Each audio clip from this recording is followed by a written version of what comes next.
அரகுட்டி, என்னமா சொல்ற? குருவனை விரும்புறியா? ஆமா மாமா, குருவனா விரும்புறேன். என் மனசுல குருதான் மாமா இருக்கான். ஆனா ஆனா இப்போ குரு ஜெனி மேம கல்யாணம் பண்ணிக்க போறான். என்னால அதை தாங்கிக்க முடியல மாமா. அரகுட்டி, என்ன இது? குருவனை லவ் பண்ற விஷயத்த என்கிட்ட முன்னாடியே சொல்லி இருந்திருக்கலாம்ல?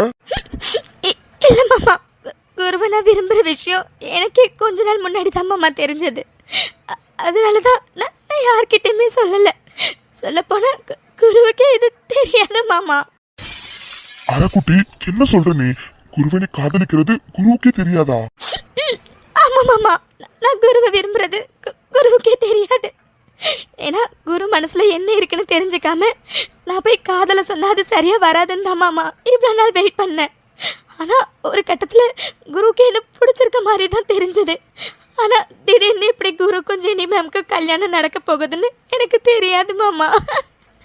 அதோட இன்னைக்கு குரு கல்யாணத்துக்கு சம்மதமும் சொல்லிட்டான். அதான் மாமா என்னால தாங்க முடியல. அரகுட்டி, முதல்ல அழுகிறது நிறுத்து, சரியா? முதல்ல எந்திரிச்சு உட்காரு. அரகுட்டி, இப்ப எதுக்கு நீ இம்பிட்டு அழுதுட்டு இருக்கா? இங்க பாரு அரகுட்டி, நீ அழுவாத, சரியா? நான் போய் குரு கிட்ட நீ காதலிக்கிற விஷயத்த சொல்றேன். அதோட செலியன்கிட்டே சொல்றேன். செலியன்கிட்ட சொன்னா போதும், அவன் சீக்கிரமாவே உனக்கும் குருக்கும் கல்யாணத்தை முடிச்சு வச்சிருவான், சரியா? நீ ஒண்ணு கவலைப்படாத, மாமா எல்லாத்தையும் பாத்துக்கிறேன், சரியா? வேண்டாம் மாமா, வேண்டாம். குரு கல்யாணத்துக்கு ஒத்துக்காம இருந்திருந்தா கூட பரவாயில்ல. ஆனா குருவே சம்மதம் சொல்லிட்டான். இதுக்கப்புறம் வேண்டாம் மாமா, யார்கிட்டயுமே நீங்க போய் சொல்ல வேண்டாம்.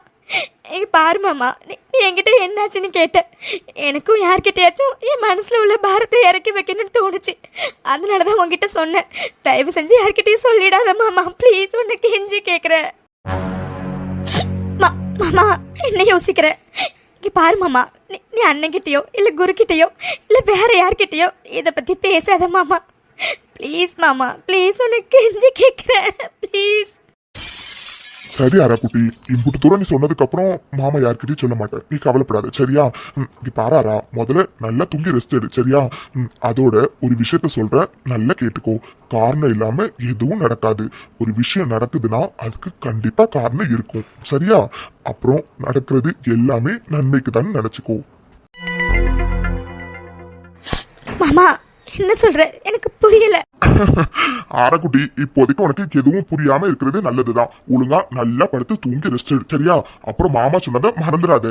எது நடந்தாலும் காரணம் இல்லாம நடக்காது, சரியா? சரி, நீ தூங்கு, மாமா போற வந்து பாக்குறேன். சரி மாமா. இங்க பாரா அரகுட்டி, மாமா போனதுக்கு பிறகும் நீ அழுதுகிட்டே இப்படி இருந்தேன்னு வச்சுக்கோங்க, அப்படிதான் மாமா அப்புறம் பாட்டு பாடி உன்னை தூங்க வைப்பேன், பரவாயில்லையா? இல்ல மாமா, நான் அழுக மாட்டேன், நான் தூங்குறேன். எனக்கும் கொஞ்ச நேரம் தூங்கணும் போல இருக்கு. அந்த பயம் இருக்கணுமாக்கும். சரியாரா, நீ படுத்து தூங்கு, மாமா எல்லாத்தையும் பாத்துக்கிறேன், சரியா? நான் வரேன். குரு, எனக்கு சத்தியமா ஒரு விஷயம் புரியல. நீ நீ எதுக்காக இந்த கல்யாணத்துக்கு ஒத்துக்கிட்டேன்னு எனக்கு புரியல குரு, சத்தியமா புரியல. ஆனா ஏதோ ஒரு காரணம் இருக்கும் குரு, அதனாலதான் நீ கண்டிப்பா இந்த கல்யாணத்துக்கு ஒத்துட்டு இருந்திருப்ப. ஆனா அது என்னன்னுதான் குரு தெரியல. அது என்னன்னு கேட்டு உன் மனசை நான் கஷ்டப்படுத்தவும் விரும்பல. ஏன்னா இந்த கல்யாணத்துல உனக்கு விருப்பம் இல்லாதது யாருக்கு தெரிஞ்சதோ இல்லையோ எனக்கு நல்லா தெரியும் குரு, எனக்கு நல்லா தெரியும். அதையே மீறி நீ கல்யாணத்துக்கு சம்மதம் சொல்லியிருக்கனா காரணம் இல்லாம சொல்லியிருக்க மாட்டேன் குரு. ஆனா என்ன, என் காதல உங்ககிட்ட நான் முன்னாடியே சொல்லியிருந்திருக்கலான்னு இப்ப தோணுது குரு. என் காதல கடைசி வரைக்கும் சொல்ல முடியாமலே போயிட்டுல. ஆனா கடவுள் இன்னாருக்கு இன்னார் தானே முடிச்சு போட்டு வச்சிருப்பார்ல, அந்த முடிச்ச யாராலையுமே மாற்ற முடியாது குரு. அதனாலதான் ஜெனி மேம் உனக்கு பிடிக்காதுன்னு தெரிஞ்சதுக்கு அப்புறமும் இந்த கல்யாணம் நடக்க போகுது. அப்போ கடவுள் உனக்காக படைச்சவங்க ஜெனி மேம் தான் குரு, ஜெனி மேம் தான். அதனாலதான் இந்த விதியை யாராலையுமே மாற்ற முடியல. It's okay Guru, it's okay.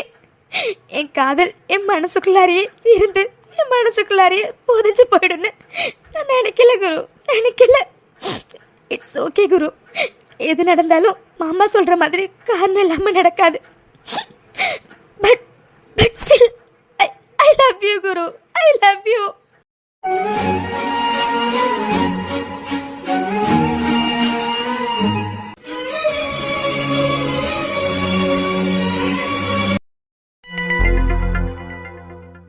Chezhiyan, என்னாச்சு?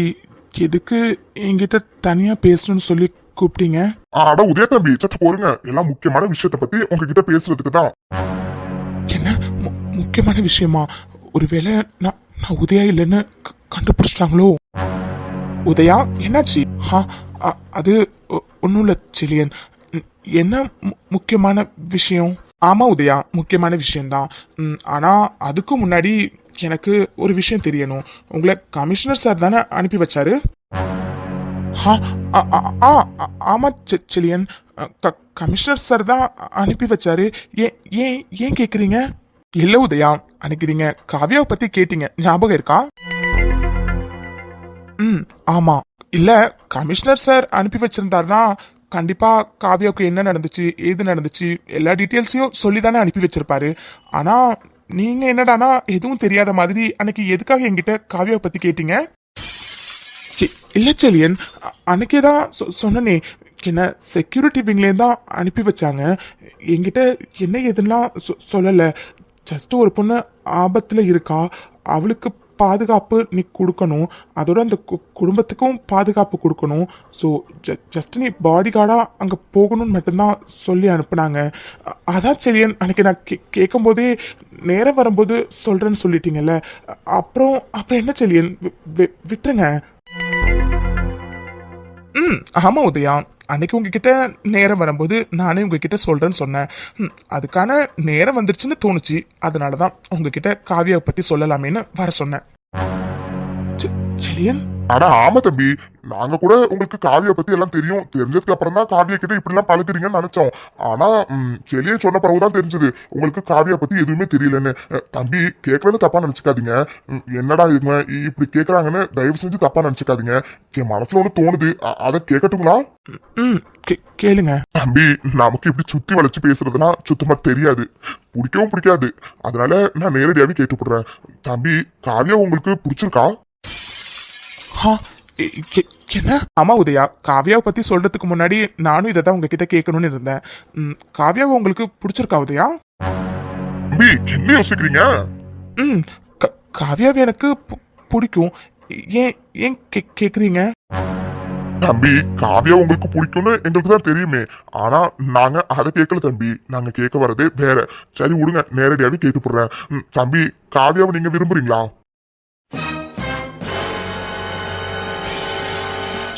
என்ன? எஸ் உதயா, காவியாவை நீங்க லவ் பண்றீங்களா? இல்ல செலியன், அது அது வந்து அட உதயா தம்பி, இந்த அது இதுன்னு இழுக்கிற வேலையே வேண்டாம். எதா இருந்தாலும் நெத்தி பொருளை அடிச்ச மாதிரி சொல்லிவிடுங்க. இங்க பாருங்க தம்பி, ஒருத்தவங்களை பிடிச்சிருக்கு அப்படிங்கிறது வேற, ஒருத்தவங்களை விரும்புறங்கிறது வேற. அதனாலதான் தம்பி கேட்கிறோம், நீங்க காவியாவை விரும்புறீங்களா இல்ல உங்களுக்கு காவியாவை வெறும் பிடிச்சிருக்கா? இல்ல, எனக்கு புரியல. இப்ப எதுக்கு சம்பந்தம் இல்லாம இப்படி கேக்குறீங்க? உதயா, சம்பந்தம் இருக்கு, அதனாலதான் கேக்குறோம். நீங்க தானே காவியாவை பத்தி தெரிஞ்சுக்கணும், காவியாவுக்கு என்னாச்சுன்னு சொல்லி கேட்டீங்க. அதை சொல்றதுக்கு முன்னாடி எங்களுக்கு சில விஷயங்களை கேட்டு தெளிவுபடுத்திக்கணும் தோணுச்சு. அதனாலதான் கேக்குறோம். சொல்லுங்க உதயா, காவியாவை நீங்க விரும்புறீங்களா இல்லையா?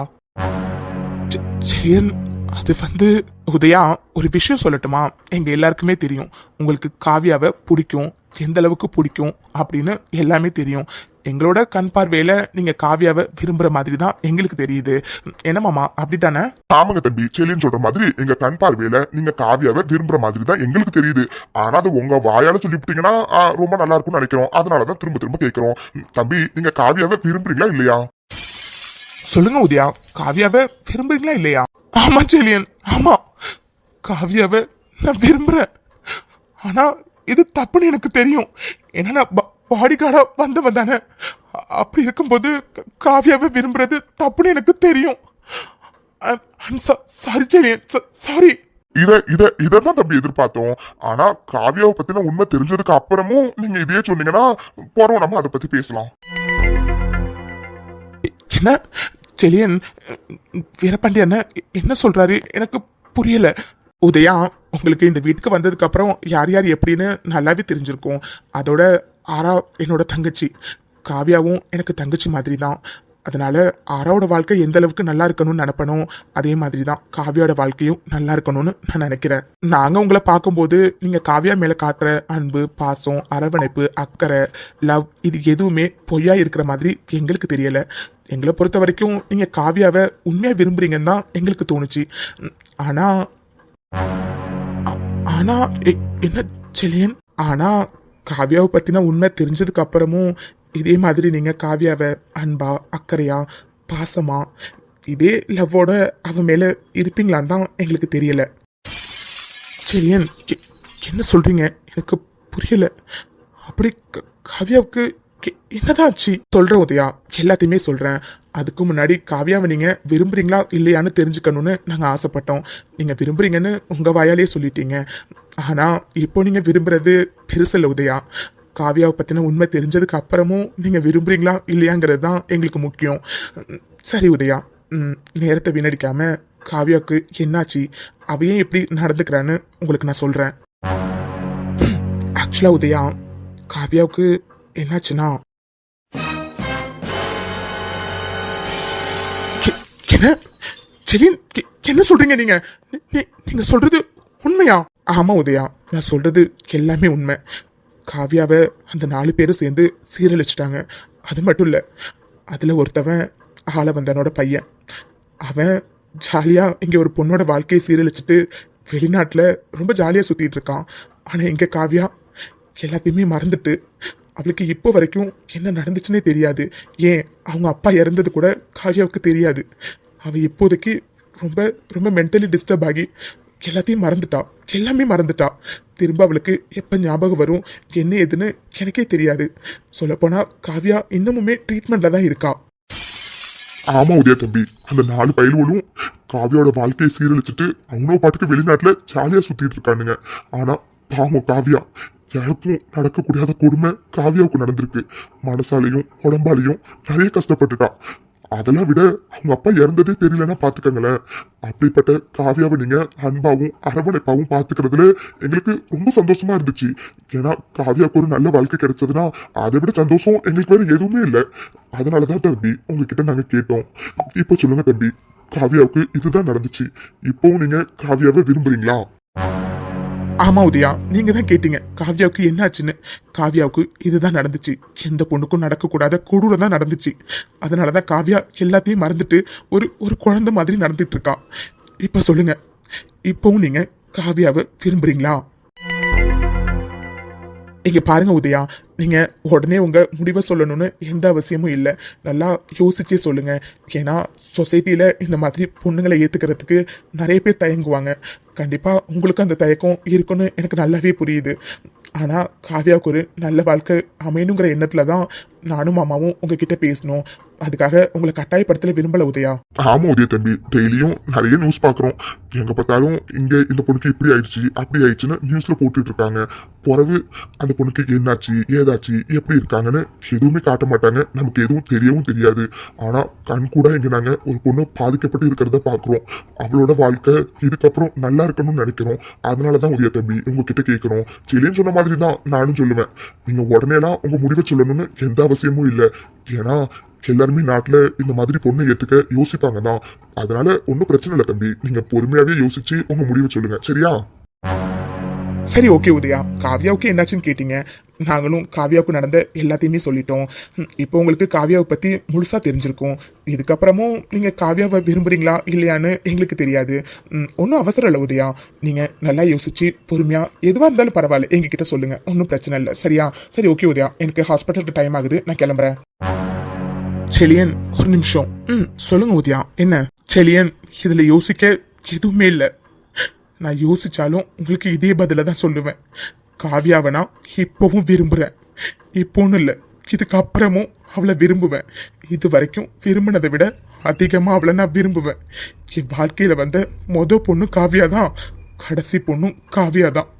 அவளை நான் இப்பவும் விரும்புறேன் செலியன், விரும்புறேன். உதய தம்பி நெசமாதான் சொல்றீங்களா? ஆமாண்ணே, நிஜமா தான் சொல்றேன். காவியாவை நான் இப்பவும் விரும்புறேன் விரும்புறேன் விரும்புறேன். உதய தம்பி, உங்களுக்கு எப்படி நன்றி சொல்றதுன்னே தெரியல. ஏன்னா காவியா எனக்கு பொண்ணு மாதிரி. அவ வாழ்க்கை என்னாகுமோ ஏதாகுமோன்னு நான் பயந்துட்டு இருந்தேன் தம்பி. ஆனா இப்ப நீங்க காவியாவை பத்தின உண்மை தெரிஞ்சதுக்கு போறவும் காவியாவை மட்டும்தான் நான் விரும்புவேன். என் வாழ்க்கையில வந்து பொண்ணு அவதான், கடைசி பொண்ணு அவதான் சொல்றீங்க. கேட்கறதுக்கு ரொம்ப ரொம்ப சந்தோஷமா இருக்கு தம்பி, ரொம்ப சந்தோஷமா இருக்கு. மனசளவுல நீங்க நீங்க ரொம்ப உயர்ந்துட்டீங்க உதய தம்பி, உயர்ந்துட்டீங்க. அண்ணே, என்ன இது சின்ன பிள்ளை மாதிரி இப்படி அழுதுட்டு இருக்கீங்க? முதல்ல கண்ணை தொடங்கண்ணே. அட இல்ல தம்பி, நான் அழுவல. இது ஆனந்த கண்ணீர். ஏன்னா இந்த சமுதாயத்துல இந்த மாதிரி பாதிக்கப்பட்ட பொண்ணுங்க நிறைய பேர் இருக்காங்க. ஆனா எத்தனை பேர் இந்த மாதிரி நல்ல மனசோட அந்த பொண்ணுக்கு வாழ்க்கை கொடுக்க முன்னாடி வருவாங்கன்னா எனக்கு தெரியாது தம்பி. ஆனா நீங்க வந்திருக்கீங்களா, அதான் தம்பி ஆனந்த கண்ணீர் தான். மத்தபடி ஒண்ணும் இல்ல, மத்தபடி ஒண்ணும் இல்ல தம்பி. ஆமா உதயா, காவியாவை பத்தி தெரிஞ்சதுக்கு அப்புறம் நீங்க ஏத்துப்பீங்களா இல்லையான்னு எங்களுக்கு ஒரே நெருடலா இருந்துச்சு. ஆனா இப்போ நீங்க அவளை பத்தி எல்லாம் தெரிஞ்சதுக்கு அப்புறமும் அவளை ஏத்துக்கிட்டேன்னு சொன்னோன்னு எனக்குமே என்ன சொல்றதுனே தெரியல. உண்மையாவே சொல்றேன் Udaya, thank you, thanks a lot. ஏன்னா ஏற்கனவே சொன்ன மாதிரி தான் காவியா எனக்கு தங்கச்சி மாதிரி. அவளுக்கு ஒரு நல்ல வாழ்க்கையை அமைச்சு கொடுக்கணும்னு நினைச்சேன். ஃபைனலி அவளுக்கு ஒரு நான் நல்ல வாழ்க்கையை அமைச்சு கொடுக்க போறேன். நீங்க கவலைப்படாதீங்க உதயா, சீக்கிரமாவே காவியாவை குணமாக்க வேண்டியது என்னோட பொறுப்பு. அவ இப்போதைக்கு எல்லாத்தையும் மறந்துருக்கா, இதெல்லாம் டெம்பரவரி தான். அவளுக்கு கண்டிப்பா பழசெல்லாம் ஞாபகம் வந்து அவளும் நார்மல் ஆகிடுவா. அது வரைக்கும் கொஞ்சம் வெயிட் பண்ணுங்க Udaya. But I am sure, கண்டிப்பா நான் காவியாவை சீக்கிரமாவே குணப்படுத்திடுவேன். செலியன், காவியாவை நீங்க குணப்படுத்தாம இருந்தாலும் எனக்கு ஒரு பிரச்சனையும் இல்லை. ஏன்னா என் மனசுல காவியாவை தவிர வேற எந்த பொண்ணுக்கும் இனிமே இடம் கிடையாது. காவியா மட்டும்தான். அதனால அவ குணமானாலும் சரி, குணமாகலைனாலும் சரி, என் காவியா எனக்கு போதும் செலியன். அவ இப்படி இருந்தா கூட எனக்கு ஓகே தான். தம்பி மனசார சொல்றேன், நீங்க நல்லா இருப்பீங்க தம்பி. 100 வருஷத்துக்கு நோய் நொடி இல்லாம நல்லா இருப்பீங்க. காவியா இப்படியே இருந்தாலும் பரவாயில்ல, அவளை நான் ஏத்துக்கிறேன்னு சொல்றீங்க பாத்தீங்களா? அந்த மனசு யாருக்கு தம்பி வரும்? அந்த மனசு யாருக்கு வரும்? உங்க நல்ல மனசுக்கு நீங்க நல்லா இருப்பீங்க தம்பி, நல்லா இருப்பீங்க. உதயா, மாமா மாதிரிலாம் எனக்கு பேச தெரியாது. ஏன்னா நீங்க காவியா இப்படியே இருந்தாலும் எனக்கு பரவாயில்ல, அவளை நான் இப்படியே ஏத்துக்கவும் தயாரா இருக்கேன்னு சொன்னீங்கல்ல. சத்தியமா எனக்கு என்ன சொல்றதுன்னே தெரியல. ஆனா உன்னையோடு மட்டும் சொல்லுவேன், நீங்க மட்டும்தான் உதயா காவியாவுக்கு சரியான ஜோடி. உங்களை தவிர காவியாவை பத்திரமா யாராலையுமே பார்த்துக்க முடியாது. இவ்வளவு நாள் காவியா வாழ்க்கை என்னாகுன்னு நான் பயந்துட்டு இருந்தேன். ஆனா இப்போ அந்த பயம் இல்லாம நான் இருப்பேன். ஏன்னா காவியா கூட நீங்க இருக்க போறீங்க, அதுவும் கடைசி வரைக்கும். Thank you Udaya, thanks a lot. Selian, நான் தான் உங்களுக்கு தேங்க்ஸ் சொல்லணும். ஏன்னா காவியாவுக்கு இப்படி ஆனதுக்கு அப்புறம் 10ஓட 11ஆவதா பேஷண்டா நினைச்சு நீங்க அவளை ஹாஸ்பிட்டலே வச்சிருந்திருக்கலாம். ஆனா அவளுக்கு எந்த ஆபத்தும் வரக்கூடாதுன்னு நீங்க அவளை வீட்டுல கூப்பிட்டுட்டு வந்து அவளை உங்க வீட்டுல ஒருத்தி மாதிரி பார்த்துட்டு இருக்கீங்க. எனக்கு என்ன சொல்றதுன்னே தெரியல. ஆனா ஒன்னே ஒண்ணு மட்டும் சொல்ல செலியன், காவியாவுக்கு இதுக்கப்புறம் எதுவும் ஆக நான் விட மாட்டேன் செலியன், விடவே மாட்டேன்.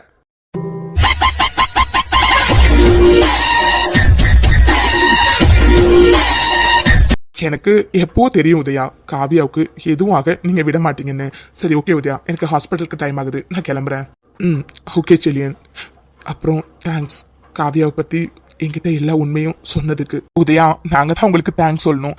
காவியாவை பத்தி முழுசா தெரிஞ்சுக்கிட்டதுக்கு அப்புறமும் அவளை நீங்க ஏத்துக்கிட்டீங்கல்ல, நாங்க தான் உதயா உங்களுக்கு தேங்க்ஸ் சொல்லணும். சரி ஓகே உதயா, நம்ம மறுபடியும் ஆரம்பிச்சோம்னா என்னடா இவங்க திரும்ப திரும்ப இதே பேசிட்டு இருக்காங்களேன்னு ஆடியன்ஸ் ரொம்ப ஸ்கிப் பண்ணுவாங்க. அதனால இதோட ஸ்டாப் பண்ணிக்கலாம். சரி உதயா, நான் ஹாஸ்பிட்டலுக்கு கிளம்புறேன். மாமா, நான் கிளம்புறேன் மாமா, பாய். பொய் பொய் பொய் பொய், தலைவர் சொன்ன எல்லாமே பொய். நான் அப்பவே சந்தேகப்பட்டேன், தலைவர் சொல்லி அனுப்புனதுக்கும் இங்க உள்ளவங்கள பாக்குறதுக்கும் சம்பந்தமே இல்லையேன்னு. ஆனா இப்பதானே புரியுது. தலைவர் நம்ம கிட்ட எவ்வளவு பெரிய உண்மையை மறைச்சிருக்காரு, எவ்வளவு பெரிய பொய்ய சொல்லி காவியாவை கொள்ள நம்மள அனுப்பியிருப்பாரு. இப்பதான் எனக்கு எல்லாமே புரியுது. விடமாட்டேன் தலைவரே, விடமாட்டேன். தப்பு எவன் பண்ணாலும் தப்புதான். விடமாட்டேன் தலைவரே, விடமாட்டேன். இதுக்கப்புறம் உங்களே விடமாட்டேன். காவியோட வாழ்க்கையை நாசமாக்குற உங்க பையனையும் விடமாட்டேன். நான் கொலை பண்ணிருக்கேன் தான், இல்லைன்னு சொல்லவே இல்லை. ஆனா அந்த கொலையில ஒரு நியாயம் இருக்கும், அவன் மேல ஏதாச்சும் ஒரு தப்பு இருக்கும். அப்படிப்பட்டவனை தான் நான் கொலை பண்ணிருக்கேன். ஆனா முத தடவை ஒரு அப்பாவி பொண்ண, எதுவுமே தெரியாத ஒரு பொண்ண கொலை பண்ண சொல்லி என்கிட்ட அவளை பத்தி தப்பு தப்பா சின்னமா சொல்லி என் கையால அவளை கொலை பண்ண அனுப்புனீங்களே தலைவரே. இப்பதான் புரியுது.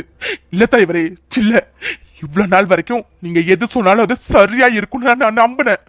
ஆனா இதுக்கு மேல நம்ப தயாரா இல்ல தலைவரே, தயாரா இல்ல. இதுக்கான தண்டனை உங்களுக்கும் கிடைக்கும், உங்க புள்ளைக்கும் கிடைக்கும். இந்த எழில் இதுக்கான தண்டனையை உங்க 2 பேருக்குமே கொடுப்பான்.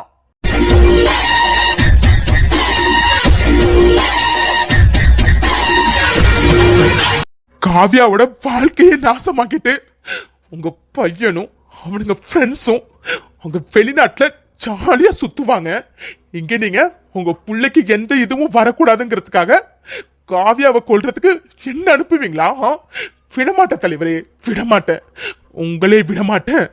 காவ்யாவை நாசமாக்குன உங்க பையனையும் விடமாட்டேன்.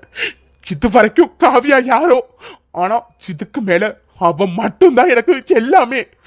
அவளோட வாழ்க்கையை நாசமாக்குன உங்க பையனை நான் விடவே மாட்டேன் தலைவரே, விட மாட்டேன். இல்ல, ஆத்திரக்காரனுக்கு புத்தி மட்டுங்கிற மாதிரி இப்ப நீ கோவத்துல தலைவர்கிட்ட போய் ஏதாச்சும் போய் கேட்க போனா அவருக்கு எனக்கு உண்மை தெரிஞ்சிட்டுங்கிற விஷயம் தெரிஞ்சு கண்டிப்பா வேற ஆளுங்களை செட் பண்ணி காவியாவை கொல்ல முயற்சி பண்ணுவாரு. வேண்டாம், அவரை பொறுத்த வரைக்கும் எனக்கு உண்மை தெரியாது, அப்படியாவே இருந்துட்டு போட்டும். அப்பதான் என் காவியாவுக்கு எதுவும் ஆகாது. அதையும் மீறி எவனாச்சும் வந்தானா அவனை நான் விட மாட்டேன்.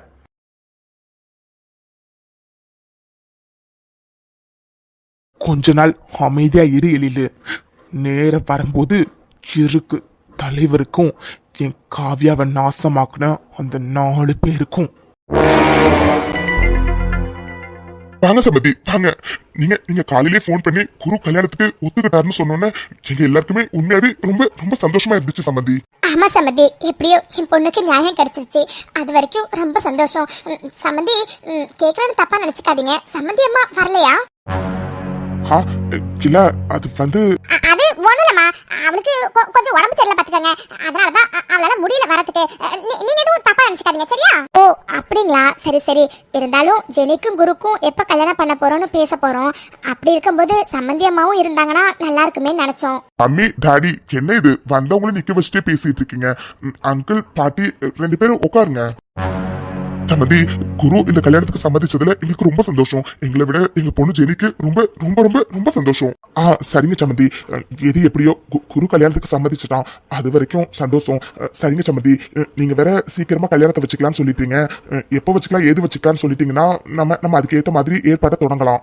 சம்பந்தி, அதுக்கு முன்னாடி உங்ககிட்ட ஒரு விஷயம் பேசணும். ஆமா சம்பந்தி, குருஜனி கல்யாணத்தை பேசுறதுக்கு முன்னாடி உங்ககிட்ட ஒரு முக்கியமான விஷயம் பேசணும். என்னப்பா, ஏதா இருந்தாலும் சொல்லுங்க. இப்படி 2 பேரும் மாத்தி மாத்தி தயங்கிக்கிட்டே இருந்தா என்ன அர்த்தம்? நம்ம எல்லாரும் சம்மந்தியா போறோம். போறவ எதுக்கு இந்த தயக்கம்லாம்? அதை விட்டுட்டு சட்டப்பட்டு என்ன விஷயம் சொல்லுங்க. சரிங்கம்மா, அது இவன் தான் என்னோட மூத்த பையன் சஞ்சய், ஜெனியோட அண்ணன். இப்பதான் ஃபாரின்ல இருந்து வந்திருக்கான். ஓ அப்படிங்களா? வணக்கம் தம்பி. வணக்கம். வணக்கம் அங்கிள். வணக்கம் பாட்டி. சரிப்பா தம்பி, வணக்கம் வணக்கம். சம்பந்தி, நாங்க என்ன நினைக்கிறோம்னா, எங்களுக்கும் ஒரு பொண்ணு ஒரு பையன், உங்களுக்கும் ஒரு பொண்ணு ஒரு பையன். அதனால நம்ம பொண்ணு கொடுத்து பொண்ணு எடுத்துக்கிட்டா என்ன? சமந்தியம்மா, நீங்க என்ன சொல்றீங்க புரியல. அது ஒண்ணுல சம்பந்தி, உங்க பொண்ணு தூரிகாவை எங்க பையன் சஞ்சய்க்கு நாங்க பொண்ணு கேக்குறோம். கல்யாணம் பண்ணி கொடுக்குறீங்களா?